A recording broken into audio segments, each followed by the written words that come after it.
Hello, everyone. Good evening. So, I'm here to welcome you in another very wonderful meeting of UP State Ophthalmic Society.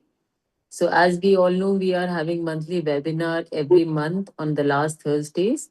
And today also we have a very interesting webinar with the theme of complexity to clarity, decoding very challenging cases, very complex cases, and how clearly they can be managed and how nicely they can be managed.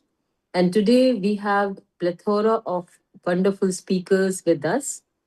We all know Dr. Santosh Honavar, who is Secretary of All India Ophthalmic Society, and he is a wonderful surgeon and a wonderful speaker and a fantastic academician. So he will be talking about oculoplastics, and then we have three more case presentations coming up by Dr. Varun Kharbanda, Dr. Samiksha Agrawal, and by Dr. Shafi Chopra. So we will be listening them one by one and having a great discussion with our wonderful expert panel with us. First of all, I would like to request Dr. Abhishek Chandra to start the meeting, and then I will introduce other expert panel also. Yeah, thank you so much, Dr. Shalini, for the continuous webinar program, which you are hosting very regularly without a gap. And I think this is a good step and a good initiative by UPSOS. And then I congratulate all our eminent speakers, especially Dr. Santosh sir and Dr. Neera Agrawal. And Dr. Santosh is doing a fantastic job as AIOS secretary and as Center for Sight director also. He is doing a great job. So welcome, sir, to this UPSOS meeting.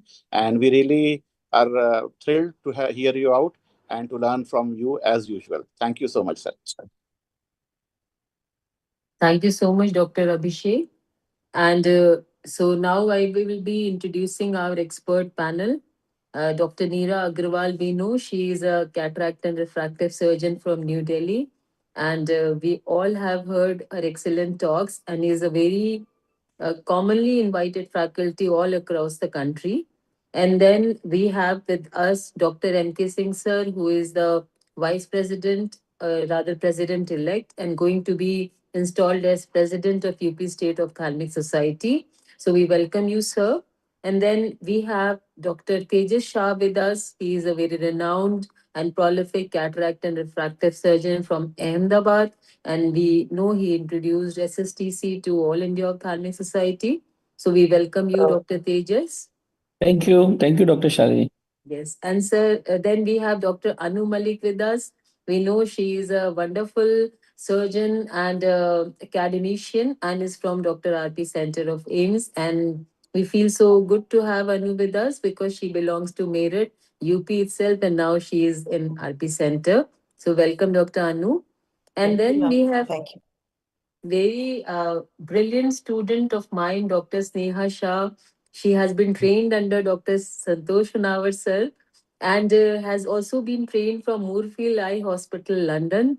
So feel so proud of her that she is my student and now today she is there as expert panel. So I welcome you, Dr. Sneha. And Dr. is also to join our president. We welcome Dr. Shashank Kumar sir, President of UP State Ophthalmic Society, under whose mentorship UP State is doing excellent work. And he is always encouraging and guiding us to come up with new ideas.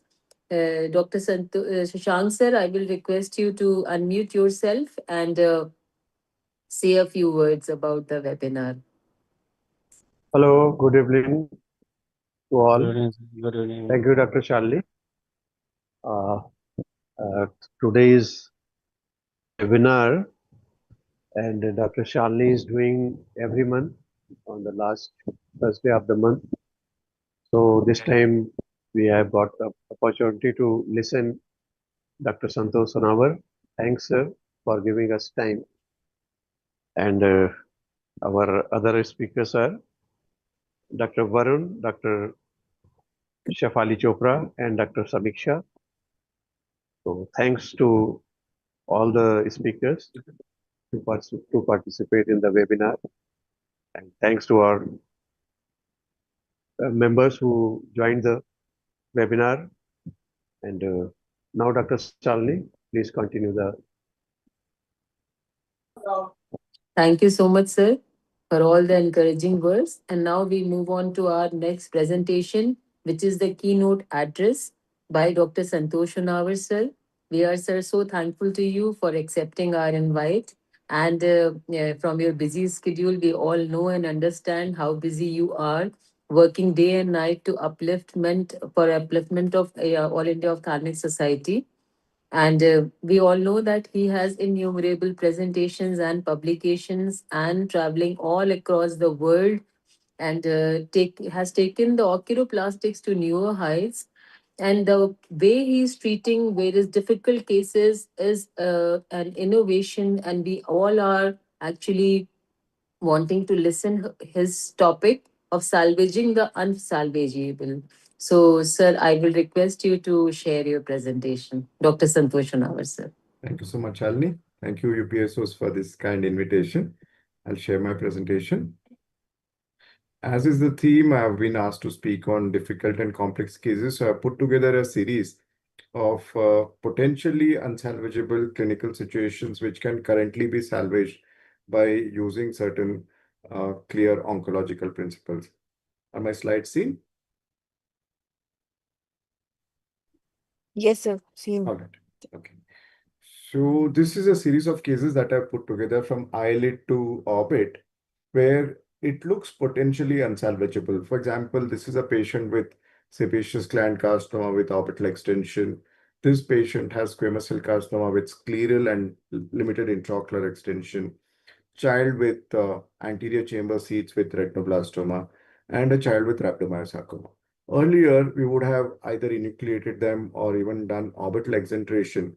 It's a mutilating surgery, orbital exentration, but it is not really effective. When you look at the literature, you find that those who undergo orbital exentration actually succumb to systemic metastasis. Although local disease may be eradicated, they tend to develop systemic metastasis, which have already happened before the surgery was done. So unless we combine surgery with chemotherapy and radiation, which is called multimodal treatment, many of these patients succumb to the disease. So exentration or destructive surgery is not the solution in many of these clinical situations currently. Primary goal is always life salvage, secondary goal is salvage of the eye, and tertiary goal is salvage of vision for all malignancies. So the question is, can we conserve and improve life salvage while retaining the eye and perhaps vision? Can we have better life salvage? Can we save an eye and also optimize vision? Let's talk about eyelid tumors first. So this is a patient, about 70-year-old patient with sebaceous gland carcinoma of the eyelid with anterior orbital extension. We would have standard of care is obviously orbital exentration, but with neoadjuvant chemotherapy, the tumor size can be reduced. Now, this particular tumor is excisable from the state that what it was in preoperatively, pre-treatment. And she also had regional lymph node metastasis. You can see that following neoadjuvant chemotherapy, that has also resolved. Obviously, we have to do a mop-up radical neck dissection and provide external beam radiation to the neck as well. But what was saved was her eye and vision, and obviously, she did not succumb to the disease. Now, this was another patient with sebaceous gland carcinoma with orbital extension. You can see how nicely it has resolved following neoadjuvant chemotherapy. After one cycle, it has much reduced. After 3 cycles, the tumor is limited to the medial two-thirds of the eyelid and has become excisable from the situation that it presented earlier. This was a young individual with a very rare variant of sebaceous gland carcinoma of the lacrimal sac. Somebody has done a TCR and the tumor has intranasal extension as well. The patient has 6/6 and 6 vision, young patient wants eye salvage. So here again, we did neoadjuvant chemotherapy, shrunk down the tumor, and then did dacrocystectomy with stereotactic radiation. And obviously, the tumor resolved and the eye continues to see well.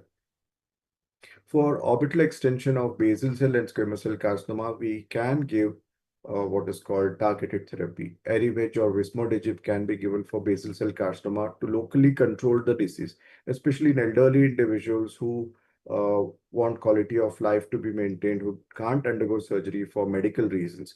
Like this patient, this is from Beta Ismailis series, where the patient had squamous cell carcinoma. The right eye had wet ARMD and he was not able to see with the right eye. The eye with better vision, the left eye, was displaced up because of a tumor in the inferior orbit. And he was inoperable because his ejection fraction was very low and he had all cardiac comorbidities. So what they did was to give a drug called erlotinib, which is epidermal growth factor receptor inhibitor. It did not cure the tumor, but it shrank the tumor down. You can see that the tumor size is reduced. Consequently, his eye has been moved down and his pupil is exposed. So he could see until he died of other systemic causes. So these medications, which are called target therapeutic agents, temporize the clinical situation and reduce the size of the tumor. Now, as far as ocular surface tumors are concerned, we are all aware that topical chemotherapy and topical immunotherapy with 5-fluorouracil, mitomycin, and interferon works beautifully well in OSSN. Surgery, when we do surgery, we talk about excision with edge as well as base clearance, and surgery also works well. But when you look at the literature, you'll be surprised to see that 25 to 40% of patients with ocular surface tumors actually recur, and they recur because edge and base clearance has not been obtained at the time of surgery. This is an example where you can see that this is the edge of the tumor. And if you extrapolate this thickness as well, thickened conjunctiva, which you see on slit lamp, that would be the outside edge. Beyond that, if you go 4 millimeter, that is a clinically clear margin that you're taking. Of course, you do excision edge cryotherapy as well. So you're gotten rid of the edge of the tumor. You definitely have negative margins if you go this way. But what about the base? Base is opaque. You cannot localize the base on slit lamp evaluation. You only have surrogate measures such as movement of the tumor on the episclera and OCT and UPM to decide on the base. That's exactly what I'm showing here, a patient with corneal OSSN. When you look at this on UPM, you find that the corneal stroma is splayed and is hyperreflective as opposed to normal corneal stroma, indicating that there is full thickness corneal involvement. This can only be seen on imaging, and fortunately, imaging correlates with histopathology. So that being the case, we have to do imaging for all patients with suspected scleral invasion or corneal stromal invasion with ocular surface squamous neoplasia. Earlier, we would do extended enucleation or orbital excision for patients with scleral invasion. Now we can actually save them by doing what is called plaque brachytherapy. Now, plaque brachytherapy can be done in two situations. One is called primary plaque brachytherapy. We use a radioisotope called ruthenium, which is a beta emitter. Primary plaque brachytherapy is performed when tumor is inexcisable because of tectonic instability that excision may cause.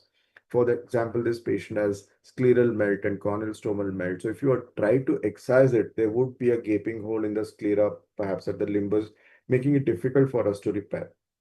So such patients confirm the diagnosis by doing a safe biopsy and apply plaque right on top of the tumor without any primary surgery.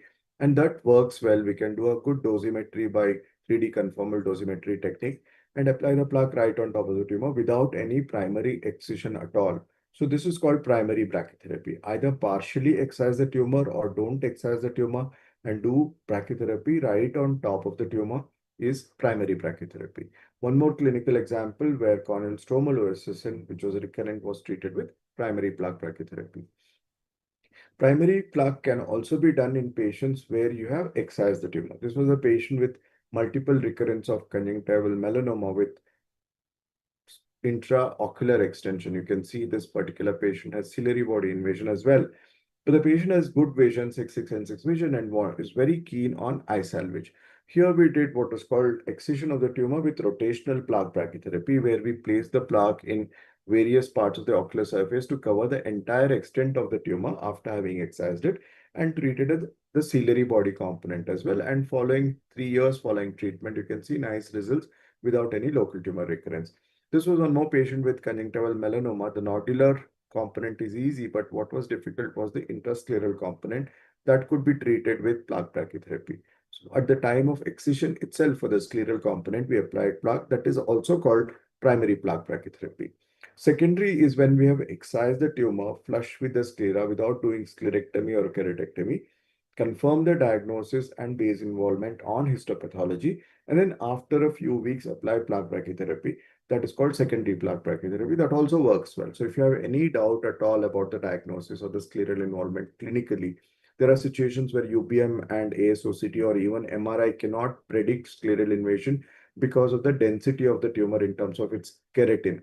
So intratumoral keratin actually causes shadowing artifact, and it's very difficult to know whether the patient has scleral invasion.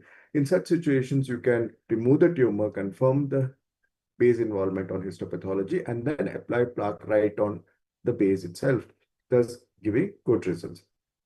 The chance of eye salvage in these potentially unsalvageable cases has currently increased to 90%, and we have published this as well.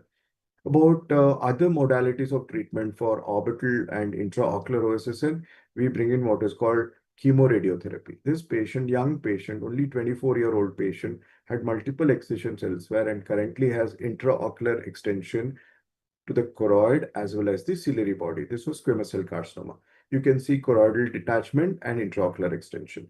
For this, our oncologist designed a radiation portal along with a radiation potentiator and chemotherapy. We gave cisplatin and 5-fluorouracil to this patient. Along with that, the patient received external beam radiation, and you can see regression of the choroidal detachment, regression of the intraocular component, choroid, as well as the ciliary body following this particular treatment. On MRI as well, you can see that the intraocular and the extraocular component both have resolved following multimodal treatment. About targeted therapy for ocular surface squamous neoplasia, there are two ways of giving it. One is local injection, which is interferon. This patient has bulbar as well as palpable conjunctival involvement of OSSN, potentially exenterable, but you can give intralesional, perilesional injection of interferon followed by topical interferon or 5-FU. This patient worked beautifully well with injection interferon and topical interferon, and the entire extent of conjunctival involvement of OSSN, including the palpable conjunctival involvement, resolved well. Only about 50% of such patients can be salvaged. Other 50% still have to undergo orbital exentration.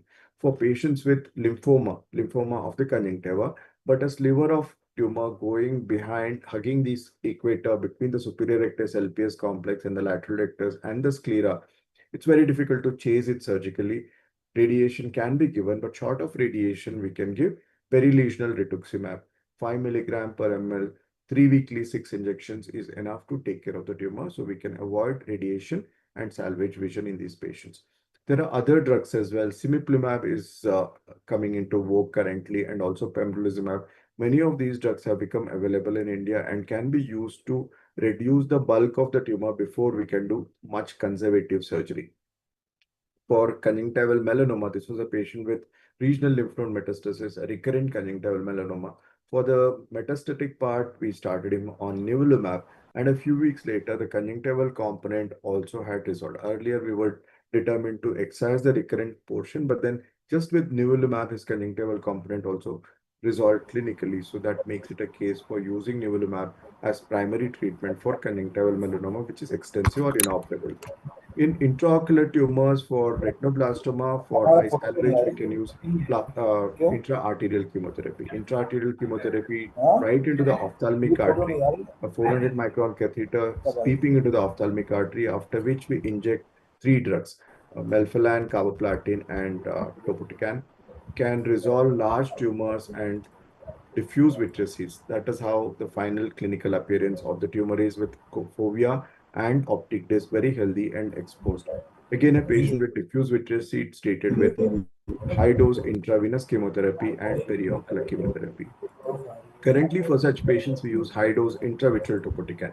90 to 100 microgram is used, multiple injections. You can see all the seeds completely gone. Earlier, these patients were very difficult to salvage because for vitreous seeds, the only treatment that was available for external beam radiation. Cloud of vitreous seeds completely gone with high-dose intravitreal topotecan. We can also use a combination of drugs. So if topotecan does not work, this was a patient with intraocular tumor and a cloud of vitreous seeds. Tumor resolved after intravenous chemotherapy, but the seeds remain after 6 doses of intravitreal topotecan. Seeds are much less, but still persistent. Then we added low-dose melphalan and the seeds went away. So you can use a combination of treatment methodologies to take care of the tumor. For bad groomy eyes, which were earlier enucleated, patients of this sort, where there is anterior chamber seeding, which are distant to enucleation, currently can be salvaged with intracameral injection of topotecan 5 mg. This is one more example of a patient with anterior chamber seeds completely gone with intravitreal and intracameral topotecan. For patients who have anterior chamber seeds as well as ciliary body involvement, for the ciliary body extension, we give plaque brachytherapy, and for anterior chamber seed, we give intravitreal and intracameral chemotherapy. This is a patient with ciliary body extension. You can see nice results following this combination of treatment. So you have to actually triage a patient for a combination of treatment depending upon a clinical situation. For orbital retinoblastoma, of course, we cannot save the eye, but we can save cosmesis. For the initial orbital component, we give neoadjuvant chemotherapy. After the orbital component resolves and the eye has gone into athysis, we do a enucleation with a long optic nerve stump and give stereotactic radiation for the microscopic residual in the orbit and adjuvant chemotherapy as well. So what is good for these patients is the cosmesis that they finally get out of it. They don't have to undergo orbital excision. You can see this particular patient has resolved well and has got a good cosmesis following multimodal treatment. Patients who have intracranial extension to cavernous sinus can also be treated by this particular modality. A patient with secondary retinoblastoma did not need surgery at all. He settled down completely with multimodal treatment. You can see eyelid infiltration gone completely and the lid having become flat following multimodal treatment. That's good life salvage as well. For iris tumors, diffuse iris melanomas, we can do brachytherapy. This was a patient with ciliary body melanoma with a iris pigment epithelial cyst. You can see stabilization of the tumor and regression following brachytherapy. For patient with necrotic ciliary body melanoma with hyphema, again plaque brachytherapy. For choroidal melanoma, medium size, we can go up to 8 millimeter. For choroidal melanoma, 2 millimeter can be taken care of by sandwich therapy. Resolves well. Juxtapapillary melanoma with overhang on the optic disc can resolve well with brachytherapy, but what the side effect is partial optic atrophy. For patients who have a tall tumor, where the base is small, but the height of the tumor is about 9-10 millimeter, we can do excision. This is called partial lamellar sclerouvectomy, where the retinal architecture can be preserved. Of course, we'll need the help of a retina specialist on the table for any eventuality of a retinal break, inadvertent retinal break, and also vitreoretinal components of the surgery. But surgery itself has become fairly easy with hypotensive anesthesia. For choroidal hemangioma, diffuse choroidal hemangioma, vision can be salvaged with plaque brachytherapy and intravitreal injections of anti-VEGF. For orbital tumor, as I already mentioned, we can use multimodal treatment. Specifically for patients such as rhabdomyosarcoma, this particular patient has rhabdomyosarcoma along the inferior rectus muscle. If you were to excise it, obviously the tumor can be excised, but the muscle will also go, causing refractory strabismus.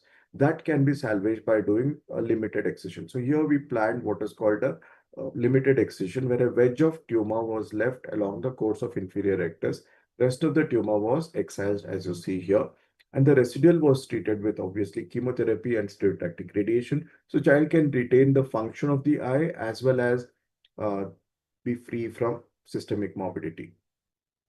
Again, a child with rhabdomyosarcoma treated with multimodal treatment. For adenoid cystic carcinoma, multimodal treatment has really worked well. We reduce the size of the tumor by neoadjuvant chemotherapy. After that, we do a en-bloc excision, then deliver extended field stereotactic radiation, and finally give adjuvant chemotherapy. With these patients have the much better chance of salvage of eye as well as vision, and of course life salvage. Patients with bone invasion earlier would undergo orbital excision with radical orbitectomy as well, including the removal of the bone. Now no longer that is required. Bone actually beautifully remodels following multimodal treatment. For patients who have recurred after prior radiation, like this patient was referred after local tumor recurrence following prior treatment, you can see that we reduce the size of the tumor by neoadjuvant chemotherapy. Then we excise the rest of the tumor en bloc by orbital surgery and implanted silicone tubes at the bed of the tumor, and then delivered what is called afterloaded interstitial brachytherapy using iridium 192, resulting in control of the tumor. Multimodal treatment has also been published. So what you see from this simple table is that with multimodal treatment in group 3, local tumor recurrence has been reduced to 10%, eye salvage to 95%, and systemic metastasis to less than 5%. From what we were experiencing earlier, much higher chance, about 2/3 of these patients would develop systemic metastasis without multimodal treatment.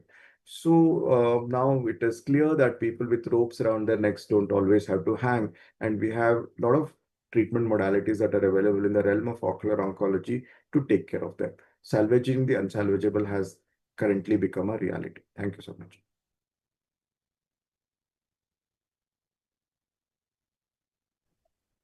Thank you so much, sir, for this amazing presentation.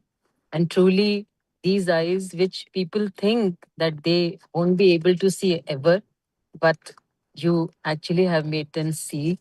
So truly, it is a commendable work. And so I just wish to ask you one question that, like, we are deal with the patients of OSSN. So when should we resort to primary chemotherapy, and when should we resort to surgical excision? So how can we decide this? Suppose there is a medium-sized tumor, not too large. Hmm. In that case, yeah. Yeah, size is one of the considerations, but primarily patients who have corneal OSSN with pupillary involvement, topical therapy works beautifully well. Patients who have a diffuse tumor, that means the thickness of the tumor is less than 20% of the diameter, they work beautifully well with topical therapy. Also, patients who have small recurrences then work with topical therapy. Patients who have more than 6 clock hours of involvement of the limbus, where there's a risk of limbal stem cell deficiency unless you do a primary slit, can also work with topical therapy. But for taller tumors, thicker tumors, we would do primary surgery. Topical therapy can also be used for tumor reduction or chemo reduction or immune reduction, where you can reduce the size to about 40 or 50% of the size that they presented with, and then can do a much smaller or a limited surgery with lesser morbidity. So these are the indications. Okay, sir. Thank you so much. So I will request Dr. Sneha Shah to give her expert comment. On the same line, sir, every time we've learned from you, but every time we listen to your presentations, there's still more to learn. Along the same lines of the OSS, and I had one more question, is that, we are always so careful about not breaching the planes in oncology. And when we speak about intralesional uh, interferon for OSSN, what are your thoughts about that? I mean, aren't we breaching the conjunctival basement membrane for a surface tumor? Yeah, so intralesional or perilesional is given in patients with invasive squamous cell carcinoma. They're already breached. So we don't have to do it for, say, carcinoma in situ or dysplasia, mild, moderate, severe. It's only for invasive squamous cell carcinoma. So that is fine then. So it's already breached, so we are okay. And we don't carry the needle onto the orbit. We are right within the lesion or under the lesion. So there's no risk of seeding the tumor into the orbit. Of course, we have to do it very carefully under an operating microscope. It's not something that can be done in an OPD in a patient who's uncooperative, where there is a risk of deeper injection. As I said, something to learn every time we listen to you and your presentations. Thank you. So, sir, I also wanted to ask, how do you decide between topical mitomycin C and topical interferon? Yeah, interferon is the most gentle drug.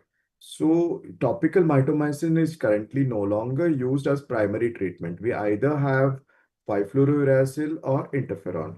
Interferon needs to be refrigerated and is expensive. 5-FU need not be refrigerated and costs one vial costs only 65 rupees. So in a patient who is from a background where refrigeration is difficult, 5-fluorouracil is a better drug because it has to be used only 4 times a day for 1 week.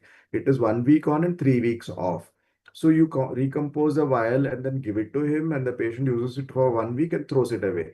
So after 3 or 4 weeks, when he comes back, you see much better results. So 5FU is very convenient logistically and is effective, but it has ocular surface toxicity much more than interferon, but much less than mitomycin. So if you have a compromised drug, that is 5FU.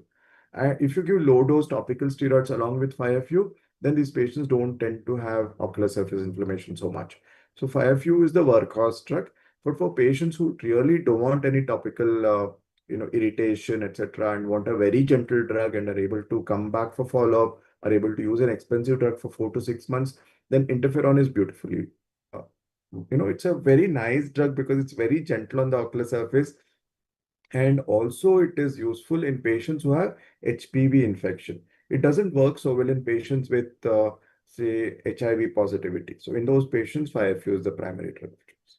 Sometimes when these drugs, 5-FU or mitomycin, don't work, in those patients also sometimes you need to switch to interferon. Correct. You can switch back from one to another. Yeah. So, sir, what about recurrences? There was a patient in whom he was doing well on interferon, but after stopping, there was this recurrence. So, till how many recurrences you advise, or just on first recurrences, we should go for a surgical excision? Yeah, so that of course depends on the clinical situation, but with interferon or mitomycin or even 5-FU, we should not stop the drug immediately after tumor clinically goes away. You can do an anterior segment OCT if you have the facility, because that can show you evidence of conjunctival epithelial thickening and hyperreflectivity, which may not be picked up on slit lamp evaluation. If you don't have OCT or cannot use it for some reason, then you judge the resolution of the tumor by clinical evaluation and also Rose Bengal staining. Once it goes away completely clinically, you still have to use it for about 6 weeks. That reduces the chance of local tumor recurrence. And if the patient were to recur, then surgery is definitely an option.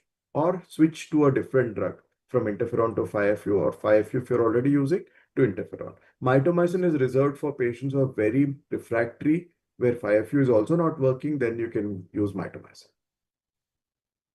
Okay, sir. Thank you so much. We have Dr. Anil Srivastav, sir, with us, who is now going to be the Vice President of UP State. Sir, I will request you to please share your thoughts. Thank you. Good evening to everybody. And am I audible? Yes, sir. Yes, sir. Yeah. So thank you very much. And all credit goes to Dr. Shalini. She is so energetic, managing whole program so well. Please go ahead. Thank you so much, sir. Continue. Thank you so much. So, do we have any other questions? Okay. So, sir, we are really so thankful to you for this wonderful presentation. And that was really a great learning for everyone. And so now we will move on to next presentation. Good evening, everyone. Thank you, Shalini ma'am. Am I audible? Yes, Dr. Varun. So Dr. Varun Kharbanda is a prolific cataract surgeon, young, energetic, and I'm so happy that he agreed for this talk on PPC, which is actually a challenge for many of the surgeons, even the experienced ones. So, Dr. Varun, we would like to hear your presentation and we welcome you here in UPSOS webinar. The pleasure is all mine, ma'am, believe me. I would like to begin by thanking UPSOS, Shalini ma'am, Abhishek sir, NK sir, Shashank sir, and Anil sir for giving me this opportunity. And I must say before I begin that I'm very, very honored to be presenting amongst stalwarts like Santosh sir and Neera ma'am and Tejas sir. So my case is basically it's a PPC that I did a few months back, and for the ease of everyone, I have put voiceover in it. So I'll just begin and let the case do the talking. Is it a visible full screen? Yes, it's visible. Yeah, I'll be happy to take any questions after this. Okay. Okay. Which have this defect capsule. In this video, I'm going to demonstrate how to manage a typical posterior cataract. The rexes in these cases, I make a little smaller because obviously it gives me more support later on in case I have to put the lens on the anterior capsule in sulcus. After making the first incision comes the most important step of the surgery, which is hydrodelineation. After removing the scope, I embed the cannula in the nuclear epithelium and very gently try to delineate the endonucleus. Here, see, we have achieved a very, very good hydrodelineation with a clear cleft between the epinucleus and the endonucleus. Thereafter, I start my phlebo and remove the superficial cortex. Here, I'm pretty sure that the hydrodelineation has given me a very good plane between the endonucleus and the epinuclear hole, so to say, this particular case. So I'm going to try and trench to make a hinge of sorts between the two heminuclei and try and flip them out by folding them one over the other. That is a technique which I generally use in soft cataracts. It works sometimes, sometimes it doesn't. Here you see I'm trying to hold it on top of each other and flip it out. Managed to do it partially, but not completely. Now, I already know that there is a complete division between the endonucleus and the epinuclear plate. So, as I'm not able to flip the nucleus out, I decide to divide it, which I achieve very easily. Just a gentle division. I don't want to put pressure on the epinuclear plate. And once the division is done, the two heminuclei collapse out very easily, allowing me to remove the entire endonuclear complex in the anterior chamber. Once that is done, we move to the other part, the other important part, management, see, wherein we try to dislodge the epinuclear plate from all the quadrants, but remove it in toto, bringing the entire complex in the anterior capsule. Here you can see I'm able to remove the distal 180 degrees of the capsule, and I notice that the plaque is now mobile. Somewhere around here, I notice a rent in the posterior capsule just above the plaque. So I stop the manipulation, remove the second instrument, inject viscoelastic while keeping my foot on position 1 so that there is no decompression of the chamber. And here on, I decided to remove the epinuclear plate gently with the help of the irrigation and aspiration. You see, now I'm dislodging the proximal 180 degrees of the epinuclear plate. I'm going to try and bring the whole complex in the AC and then eat it in, leaving just few patches of cortex on the posterior capsule with the rent. I was lucky in this case because the vitreous was not disturbed, and that allowed me to operate at a safe distance from the posterior capsule.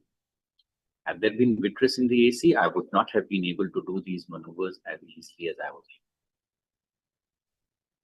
waiting for the entire nucleus to be eaten by the aspiration cannula. Thereafter, I progress to remove the cortex. I tried to avoid coming in and out of the chamber multiple times because sudden decompressions would have led to possible vitreous prolapse and loss. So I tried to manage with a single entry, removing as much of cortex as possible. Plus, I'm also trying to remove the cortex in toto.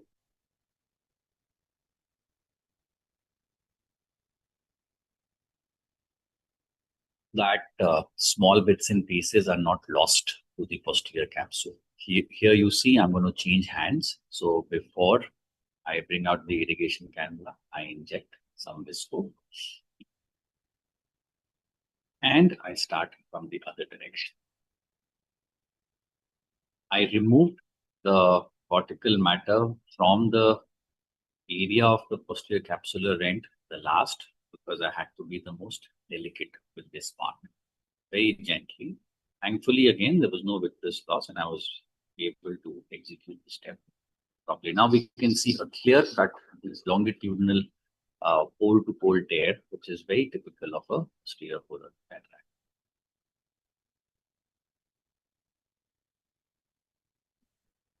Then I just took the lens and inserted it on top of the anterior capsule in the sulcus.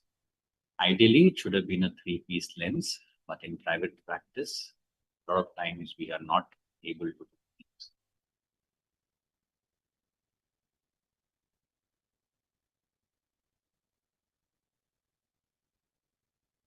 one haptic side, and then the trailing haptic. I also tried to do optic capture in this case. Again, as I said, it's better in a three-piece lens, but I have done it earlier in one single-piece lenses as well. And you'll be surprised to know that a lot of time it does work. So it's definitely worth a try. Here you can see that optic does get captured at 9 o'clock and at 7 o'clock. At 6 o'clock, you can see the lens going behind anterior capsule. After that, I injected a little bit of triamcinolone acetate to see if there was any witness in the AC. Washing it out, I realized that there was no vitreous strand in the AC. And thereafter, it was just a matter of clearing the AC of the triamcinolone and the leftover visco.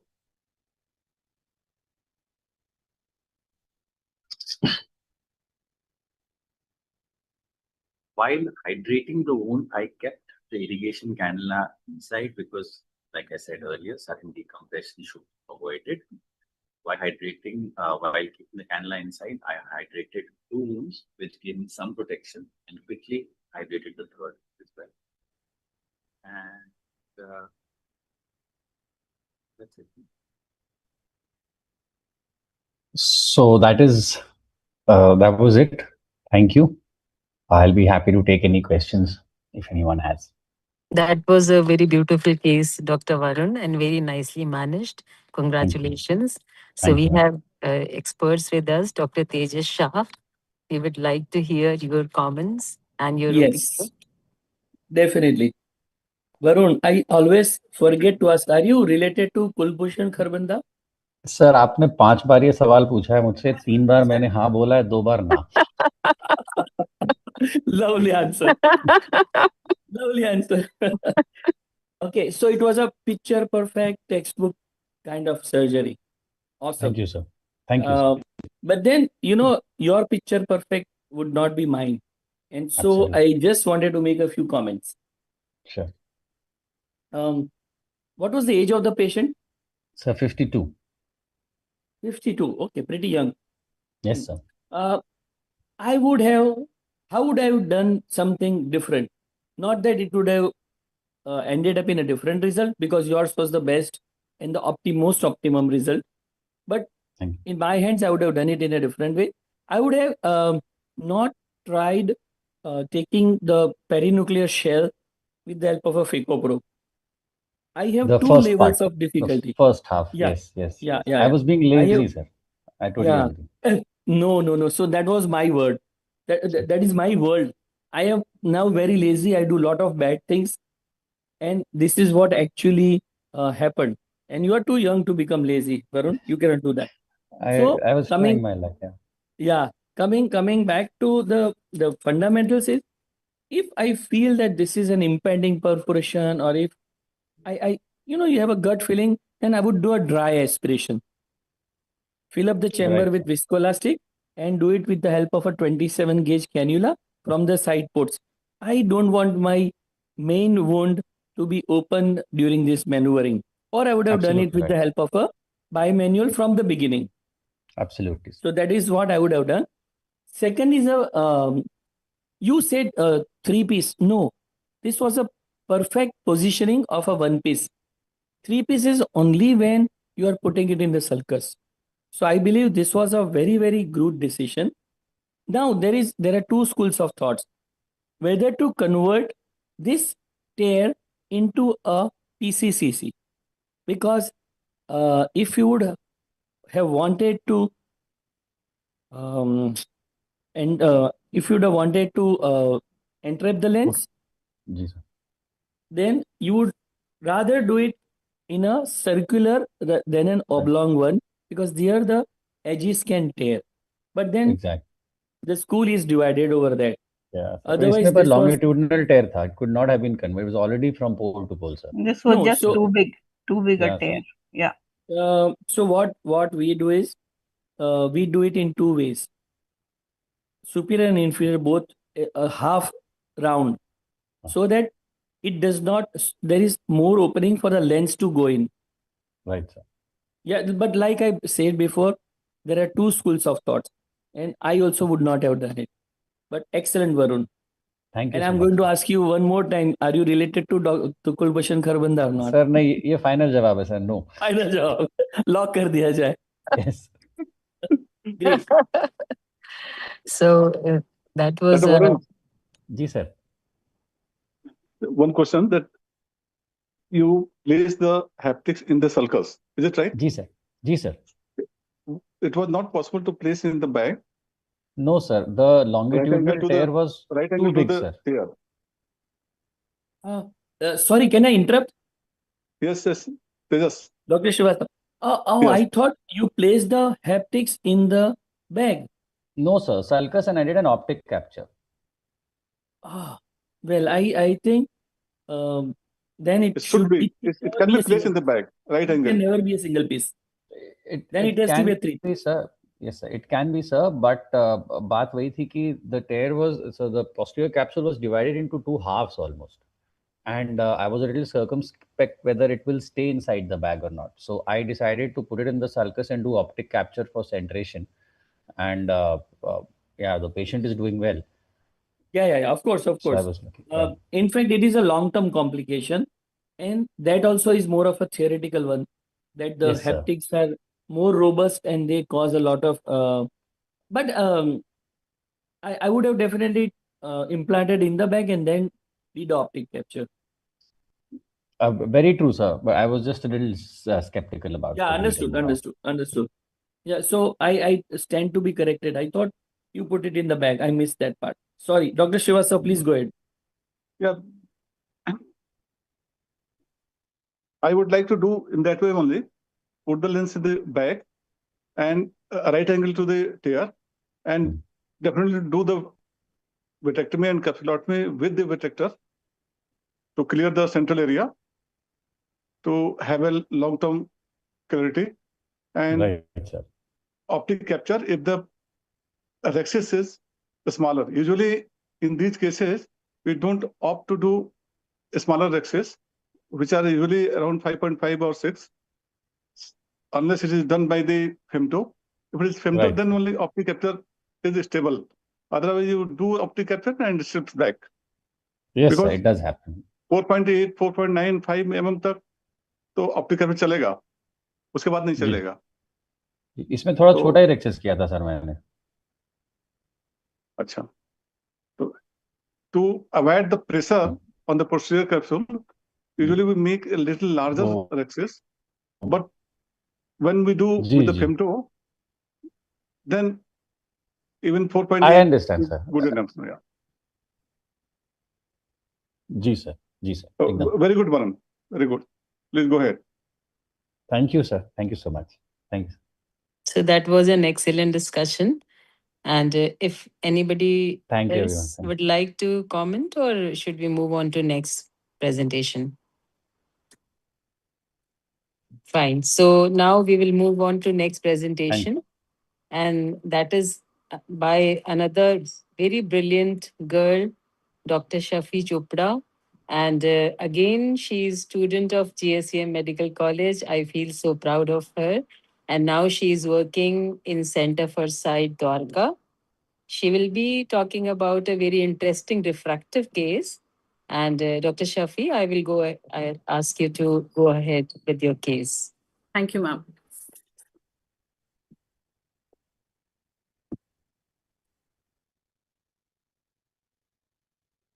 So, good evening, everyone. It's a pleasure to be part of this webinar. Just a second.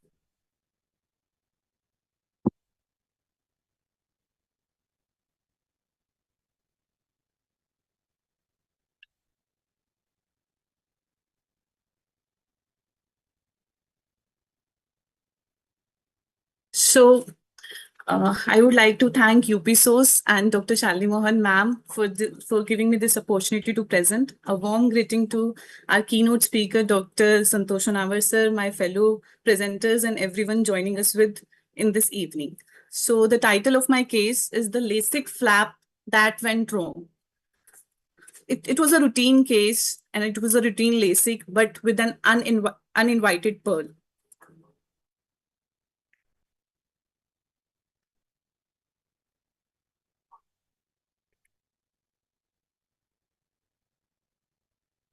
There was some glitch, just.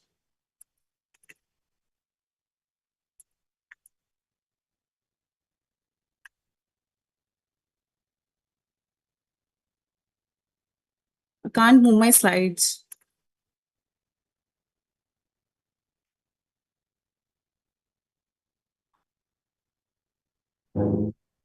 It's just getting zoomed in and out. Yes, ma'am. You can Not use able up to- and down arrows from your screen. Yes, ma'am, I'm doing the same thing. I don't know why. Maybe you can again screen share. Stop screen share and then again share. Yes, ma'am.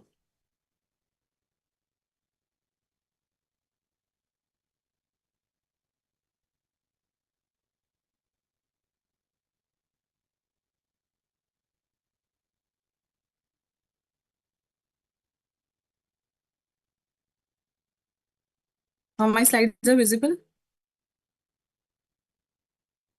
It is visible. So, yes. So what's a perfect flap?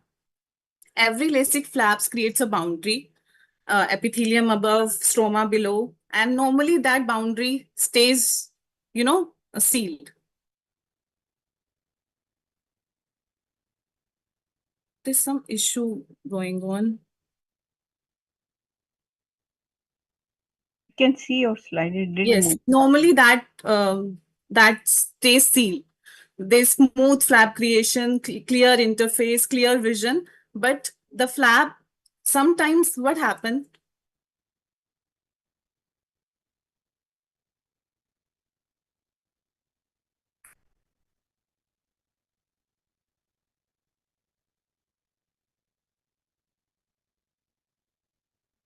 What happened?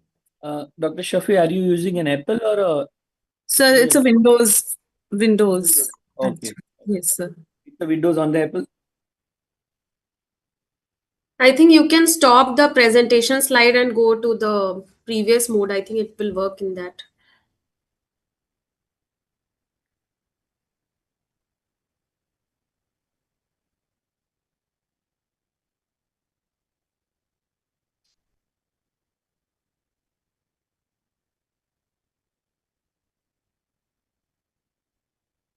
Are my slides visible? Yeah, it is visible. Okay, now. So like you see, this is the post-operative LASIK flap, looks like a virgin eye. But when sometimes what happened, something crossed the line. There's 22-year-old male. There was a history of specs removal surgery 3 weeks back. There was a post-microkeratome LASIK.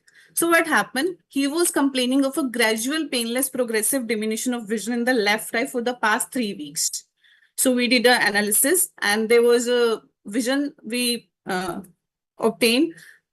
In right eye, it was, again, I have some glitch. It is there. Yeah, it's coming. I'm not able to see actually. Okay. So the vision in the right eye was 6/6, in the left eye 6/18, and it was improving to 6/9 only in the left eye. So what we did,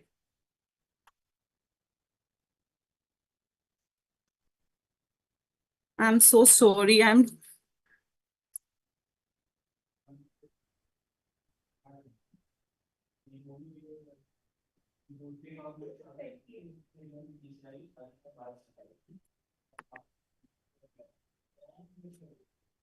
Your slides are visible. but ma'am, it's not moving actually. Okay.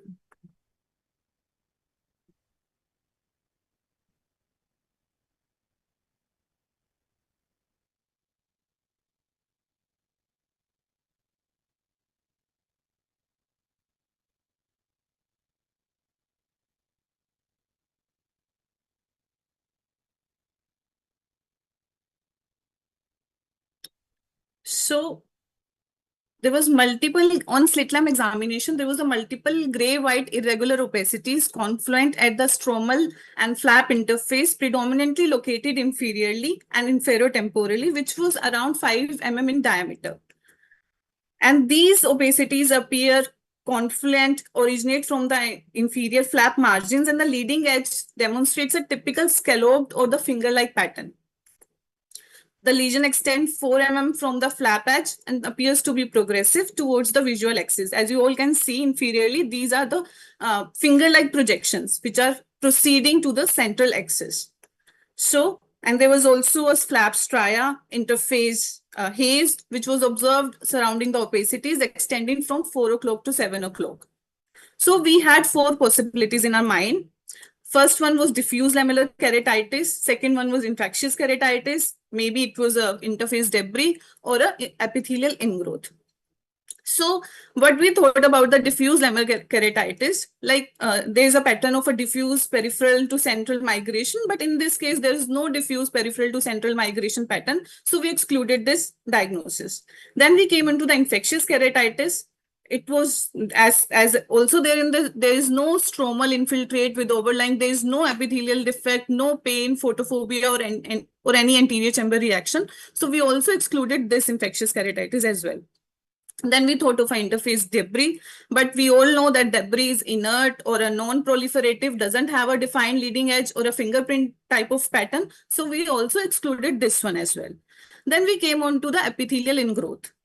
As we all know that the epithelial ingrowth have a pearly gray-white nest at the flap edge with a demarcation line around it, and it is also slowly progressive. So we thought clinically it is an epithelial ingrowth only. But we have to confirm our diagnosis, so we did a ASOCT. On the ASOCT, what we saw, there is a hyper-reflective irregular tissue plane located in the LASIK flap stromal interface, most prominent inferiorly, as we are all seeing here, that there is a progressive like leading edge, and it is also originate from the epithelium only.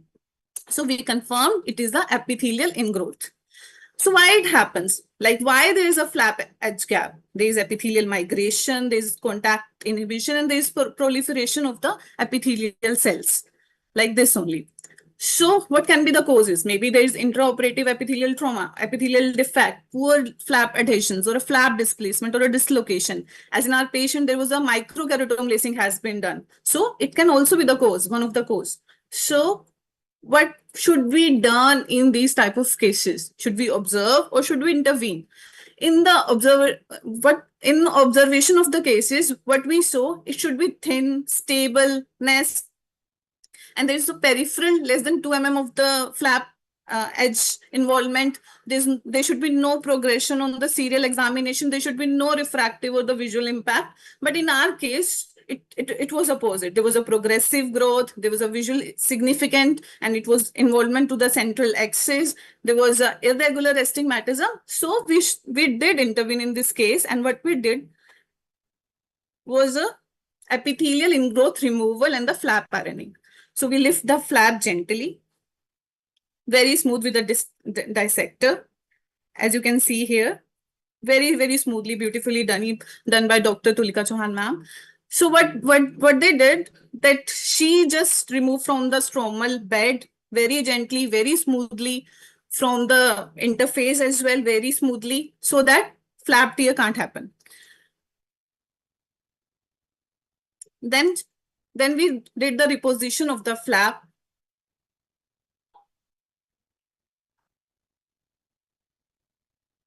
Gently, we reposit the flap back. We did the epithelial removal from the top of the flap and from the periphery as well.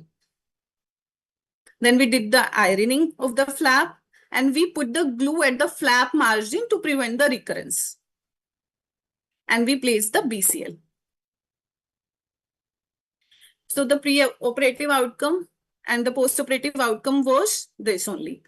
So what we saw at 2 months, that the flap contour smooth, there was no stria, no flap melt, there was no scalloped or finger-like leading edges, there was no evidence of any kind of active epithelial ingrowth.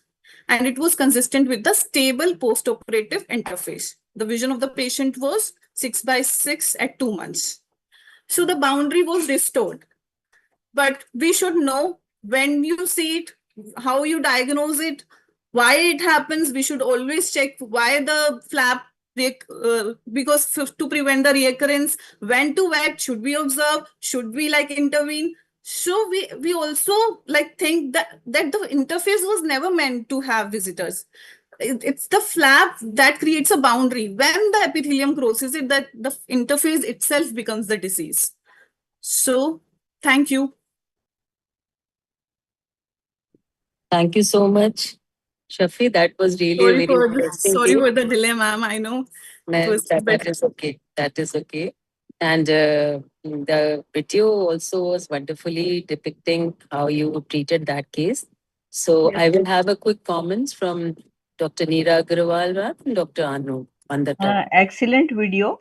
And you have shown that you could remove it with Merocell. That's not what I do. I've done lots of ingrowth removal. So what you need to do, I take a hockey stick knife and remove it nicely. Yes, Because ma'am. epithelium, and you can make out, it really comes out as a membrane. So you have to remove from the bed as well as flap under surface.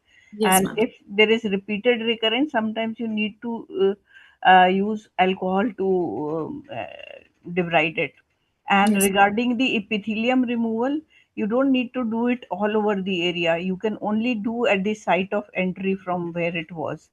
So these are the things you have to keep in mind. But despite everything, sometimes it comes back.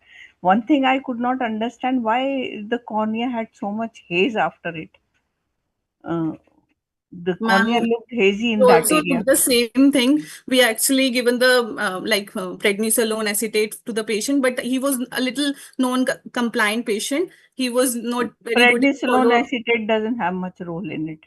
Yes, So ma'am. it's only the meticulous epithelium removal that is what Yes, is ma'am. important here. Yes, yes, ma'am. And sometimes if you see that there is a tract and there is opening, there is gap, you may need to put a suture where the Yes, entry ma'am. site is there. So these Yes. are the things you have to keep in mind when you are removing epithelium. But otherwise, yes, that's what you need to do. If it is a small epithelium nest which is on the periphery, you probably don't need to do anything, just Yes, observe. ma'am. But Yes. since in your case it was causing visual disturbance and Yes, ma'am. astigmatism, you have to remove it. Yes, ma'am. Yes, Thank ma'am. you. Thank you, ma'am. Thank you so much. Dr. Neera, would you like to put glue? Not in all cases, but yes, glue is not a bad idea. It's a good idea. Short of putting sutures, you can put glue there. But mostly I don't use glue. Even suture is not required most of the time. Suture is 99% not required. Yeah. Yeah. It's an expert face off, like suture, scrape and suture. Like if she very rightly pointed out that not all epithelial ingrowth is a complication that needs surgery. So very well detected EI, then documented also, and it was like you grade it. Then if it is progressive, if it is causing irregular astigmatism, visual symptoms, then or if there is flap distortion or melt, then you have to plan the surgery. Yes, ma'am. Very rightly managed. Thank you so much, everyone. And Any comment, Shalini? yes, sure, sir. Okay, Dr. Shafi, when did the patient present? After how long of the flap Sir, surgery? 3 to 4 weeks after the primary surgery. Just 3 to 4 weeks only. Yes, sir. Yes, sir. Oh, that's pretty fast. Yes, Okay, sir. great. And like Dr. Neera said, we don't need to remove the epithelium for so much of an area. And you did mention there were a few flaps, striae Yes, near sir. the, yeah. So that was, I think, very easily done. What we can do is you can use a distilled water drop to swell up the cornea. Yes, That sir. is another way. And I've never used a glue, never used a suture. But it was beautifully done because everything is well that ends well. Excellent. Thank you. Thank you. Thank you, sir. Thank you so much for this excellent discussion also. And now we move on to last presentation by Dr. Samiksha Agrawal. She is an excellent retina surgeon from Prayagraj, And once she posted that maximum number of surgeries done by any female retina surgeon. So she was the one, Dr. Samiksha. So we will be listening to her on interesting cases of uveitis. Dr. Samiksha. Thank you so much, ma'am, for kind introduction.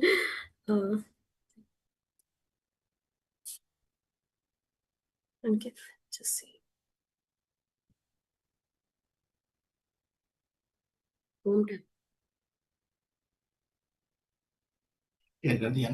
You need to share your screen. There is a share button below on the screen bar. Yes, ma'am. Can you see the presentation? Hello? Hello? We can see. We can Yes, we see. can Go see, on. Samiksha. Okay, You're okay. audible and visible.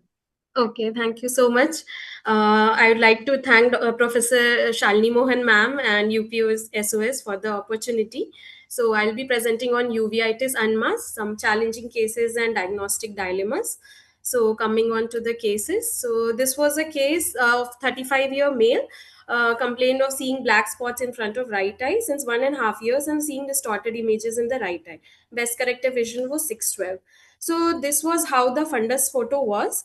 So this is the montage view of his right eye, and we can see a large subretinal abscess with exudative retinal detachment along the nasal half of retina, and choroidal abscess can be seen. So we dug out some of his old records, and we saw that he had earlier episodes of disc swelling and subretinal fluid, for which he was given steroids, systemic steroids, and older investigations, which he told was within normal limits. So we went on to do FFA, and it showed early hypofluorescence, and which was corresponding to the area of choroidal inflammation. And we did the investigations and found that MON2 was positive along with quantiferon gold TB test. So on the basis of clinical picture investigations, patient was started on anti-tubercular treatment, and this was how he was resolving. We can see homogeneously pale disc with a minimum waxing pallor and narrowing of arterioles and irregularities in the caliper, and some vitreous cells can be seen. So, and the patient responded well to the treatment. And so in this case, we saw that the multiplication of bacilli in the caseous material can lead to liquefaction, necrosis, and abscess formation also. And using corticosteroids alone without concomitant ATT can flare up the infection as well. So moving on to the next case.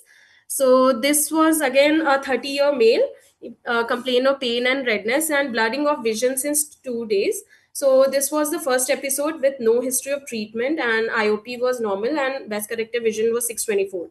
So we should not panic on seeing hypopion, and fundus was within normal limits, and the B scan showed few vitreous echoes. So this was the first episode with hypopion. So it was a case of unilateral acute non-granulomatous uveitis, and typical case of fibrinous immobile hypopion, and our first differential would be HLA B27 related uveitis. So we should ask history of joint pain, back pain, neck pain, and IBD symptoms. And we don't need to investigate a lot in this case because the diagnosis is clear in this case. So this was another interesting case of a 41-year female. She came with sudden onset redness and pain and blurring of vision since 10 days. So intraocular pressure was high, that was 35 and 40 millimeters of mercury. And fundus picture, anterior chambers was shallow, and fundus showed choroidal folds. So at first look, we can miss the diagnosis, and we can make the diagnosis of angle closure glaucoma, and also a case of panuveitis as well, because there were choroidal folds. But then on digging the history, we found out that the patient had history of migraine and was on topiramate since 2 weeks. So this was basically a case of topiramate induced uveitis. So always we need to ask the drug history as well, and this can misdiagnose the case. So another very important thing is a meticulous slit lamp examination. So when we see the one eye, we see that it's absolutely normal. But on looking the other eye, now we find out that there is some heterochromia. So again, slit lamp examination of both the eyes are equally important to not miss the diagnosis. Again, just by looking on the cornea, like in this picture, we can see some stromal haze and DM folds, so which are typical of viral uveitis. Again, small stellate KPs, typical of Fuchs. Then hyalinized KPs can be seen in CMV anterior uveitis. Mutton fat KPs, typical in sarcoidosis and tuberculosis, and pigmented KPs in viral uveitis again. So good anterior segment examination is equally important in all the uvea cases, and just by looking at the cornea and the KPs, we can make the diagnosis as well. Again, going on to the systemic examination, while taking history, we should look for other systemic features as well. As this lady, she came with history of uveitis again, but on looking on the systemic examination on the legs, there were typical lesions which were typical of sarcoidosis. This is another case presented with scleritis, and we should not miss looking at the whole face. Along with eyes, we should look at the face, and this man had actually history of herpes zoster, varicella zoster episode. So we should not miss the diagnosis with that. So this is another case of patient came with floaters, and on fundus examination, it looked normal, but patient had floaters and there was some pars planitis. So we went for FFA, and here we can see the capillary leakage. So it is a case of intermediate uveitis and subclinical vasculitis. So just by clinical examination, and we should not miss what the patient is complaining, and we should investigate further. Again, ICG is gives good documentation of choroidal granuloma. Like in this case, we can see that hypo lesions can be seen. Again, OCT is a very good modality for investigation, and just by looking after clinical examination, you go for OCT, and here we can see that contact sign can be seen, typical of choroidal granuloma. Again, full thickness lesion can be seen along with vitreous cells, very typical of toxoplasma. And this is in this OCT, the third OCT, we can see that only outer retinal involvement is there, the photoreceptor. So there was acute idiopathic maculopathy, whereas only outer retina and macula is involved. Another very important modality to look for whether the lesions are active or not is fundus autofluorescence. The active lesions will be hyper and old lesions will be hyper. This was another interesting case of the patient had recurrent episodes of redness and pain in both eyes since 4 years. And this was the clinical picture, one eye was had cataract, other was pseudophakic. So clinical picture, there was some RP atrophy, choroidal folds can be seen.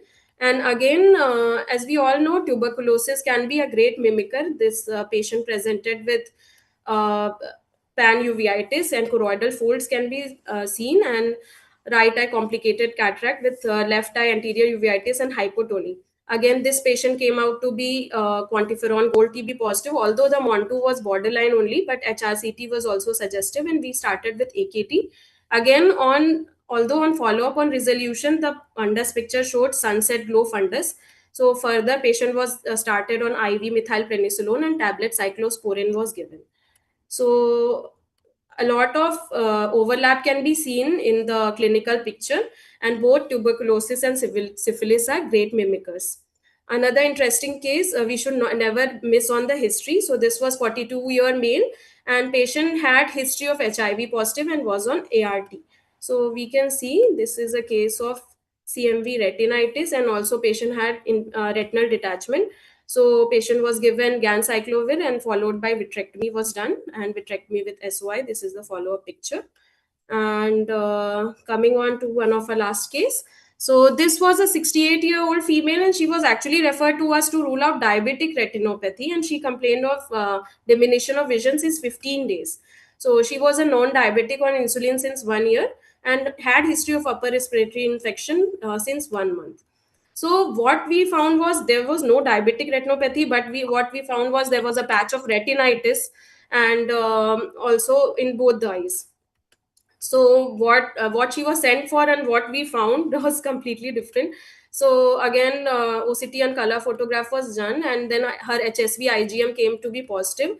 And again, she was given systemic valcyclovir was given. And on follow-up, this was the picture, and the retinitis resolved.